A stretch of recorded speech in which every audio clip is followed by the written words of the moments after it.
Find somewhere else to keep your brain. Amanda Waller. Well, where do we begin? Imagine the DC universe at the cusp of a breakdown, and that's where we have Amanda. She is a woman trying to expand her powers and her base in her quest to wipe out as many metahumans as possible. Young, old, good, bad, it does not really matter to her. Such is her ruthless streak. Now that you have a picture of her in your mind, we will do a deep dive into her life, her beginning, her inspiration, and how exactly she tries to eradicate all superheroes, including your favorite ones. Hang on tight. Before we go into our explanation, we have a very small request. If you like our content, please support us by subscribing to our channel. This is a small click for you, but for us it means a lot. Thank you, and let's begin. Of an island that has people on it. Call off the missile. How did you get this number? The missile headed for San Boquero. So, exactly who is Amanda Waller? Amanda is an agent of the US government, the director of the agency Argus, and also the leader of the Suicide Squad. She is known for her brutal methods and her ruthless streak. However, Amanda was not always so. She was once happily married to Joseph Waller, and they had 5 children together. In a tragic event, Joseph and 2 of her children are killed, after which Amanda shuts out her surviving children and dedicates herself to her work. Given her standing as someone really important in the US government and the power that comes with it, she becomes dispassionate and brutal, rarely having any kind of regard toward others. Amanda's life has surely been touched by tragedy, but how does she exactly go from a grieving widow and mother to wanting to eradicate all superheroes? Now, that's quite a journey, and things are about to get bumpy. Amanda finally gets the opportunity to kill every metahuman. Dark Crisis on Infinite Earths number 7 has a very interesting preview at the end. Amanda has been given the go-ahead to eradicate her superheroes. Her moment has come, and we can see her with a sinister smile, saying finally. So how does it come to this? For that, we need to start at the beginning. Amanda was first introduced in Legends number 1 and was created by John Ostrander, John Byrne, and Len Wein. She was quite a groundbreaking character when she was introduced. An African-American woman who was neither a pinup nor had a heart of gold, as women and African Americans were often portrayed in the DC universe. She was a politician, and when we see her wagging her finger at Batman, who is standing cowering with his back against the wall on the cover of Suicide Squad, we know she is the very manifestation of power. Amanda had been a part of Team 7 initially, but she is best known for heading Task Force X, otherwise known as Suicide Squad. It is kind of her brainchild and a project green-lit by President Ronald Reagan, who very much like Batman was also afraid of her. Suicide Squad was formed in the aftermath of Superman's death, as Amanda was acutely aware that the next Superman to visit the Earth might not be as good as him. Suicide Squad is basically a team made of villains, the worst you could think of, whose mission is to go on dangerous tasks in return for reduced sentences. Amanda herself profiles the criminal inmates, handpicking the best suited ones. Their first mission is to rid the island nation of Jang Soon's director, Young. While they are successful in their mission, all but a few rebel, trying to obtain Young's weaponry. So, what does Amanda do? She imprisons them all. Realizing that she cannot trust the members of the Suicide Squad, she also gets the idea of planting explosives on them to ensure they do not get other ideas, like going against her orders maybe. By now, it must be very clear to everyone and their dog that Amanda is not someone to be messed with.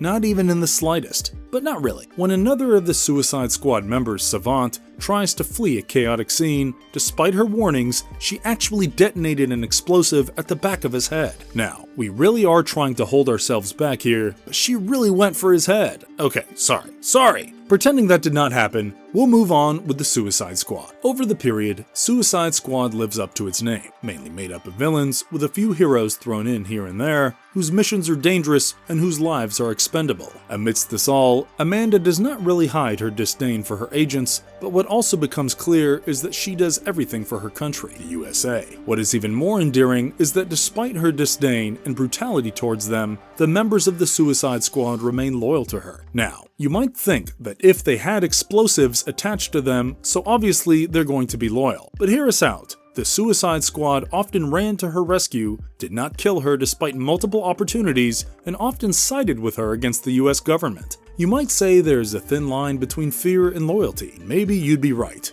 Or just maybe, they really did respect her. But we digress. Amanda's disdain for superheroes and other metahumans is not a secret. She really sees them all as beings who threaten the safety of the world. Our world. If the name has not already been a giveaway, she does not even mind the very agents of her own Suicide Squad dying. This has often led to her being called a hypocrite, as she does not mind using their superpowers to fulfill her own missions, and right it might be too, as her missions have sometimes gone too far. In fact, of late, they have gone as far as destroying the very world she wants to protect. Titans Beast World is an 8-issue comic book that was published by DC Comics and follows Amanda's movements closely. Here we get to see the real magnitude of her hatred towards superheroes, the Titans, and other metahumans laid bare. The comic book follows the world after one of the superheroes, Beast Boy, turns monstrous and endangers the entire world. Beast Boy's Spores infect millions of people, turning them into wild animals. Not even the US First Lady is spared. Amanda expertly seizes the opportunity to showcase exactly how dangerous these metahumans can be. What's more, this makes the US government establish the Bureau of Sovereignty with Amanda as its director. The Bureau is so powerful that it gives her exactly what it wants, the power to go after metahumans, even if it means bypassing the president's orders. This comes at just the right time, as even the world is not as enamored with the Titans anymore. They're not entirely wrong either. Having watched millions of people turn into wild animals, that's going to turn anybody off the Titans. This only emboldens Amanda and sets the stage for her to go public with her mission to eradicate the superheroes. When she then has a meeting with the DC villains, she as much as says so. But you see, Beast Boy going wild was laid into motion by Amanda when she teamed up with Dr. Hate. Dr. Hate, in many ways, is an ally of Amanda from within the Titans, as she is the demonic aspect of Raven who had been restricted to the Soul Gem. Nevertheless, she managed to escape the gem and become a separate being. Joining hands with Amanda and wielding the Helmet of Hate and Nightmare Stone, she wreaks havoc. Dr. Hate was able to manipulate Beast Boy's mind, leading to a rampage and spreading Spores all over the world. That's the kind of mastermind Amanda is. Not for nothing has one of her superpowers been listed as deception, but she doesn't stop there, as her wrath knows no limits, especially when it comes to the Titans. As the director of the Bureau of Sovereignty, one of her first calls is to launch drone attacks against those infected by the Spores. As her decision put the world on the brink of chaos and destruction, the Titans got a whiff of it and were able to save the day by removing the spores from those infected. Crisis averted, you'd think, but Amanda once again uses this to her advantage, as she intends to use this act of theirs to portray them as risk-takers rather than protectors. With the world already against them, the stage is set for Amanda to wield her absolute power. We do not mean it in a proverbial manner, for the next DC comic to follow Amanda is titled Absolute Power, and we cannot take it lightly, can we? Absolute Power is all set to be released in July 2024, promising an epic summer showdown. The way things stand at the moment, it seems that DC has arguably given us an antagonist to surpass Lex Luthor, Joker, and Darkseid. What is also interesting is how Amanda has come this far. If we go back to the beginning for a bit, we told you that Dark Crisis on Infinite Earths number 7 had an interesting ending, where Amanda was roped in to eradicate all the Titans. She was actually roped in by the Council of Light, a front for the baddie Brainiac who intends to weaken the Earth. How better to do so than to eradicate the superheroes? While Amanda did not know it in the beginning, in the events of House of Brainiac, a comic published by DC in April 2024, Amanda discovers that the Council of Light is nothing but several versions of Brainiac. It is quite a humbling moment for her, as the Queen of Deception herself is deceived by something more significant. So, will her plan to eradicate the metahumans in order to protect the world lead to her to be used as a pawn in the scheme of bigger things? With the bigger things being the destruction of Earth, the very thing she wanted to prevent? Or is she actually going to be successful in her mission and eradicate the metahumans, making them succumb to her humanity? That's something we're all looking forward to. However Amanda's story ends, what is clear is that she is a worthy antagonist. In fact, her willingness to protect the world sometimes also makes her an ally to the superheroes.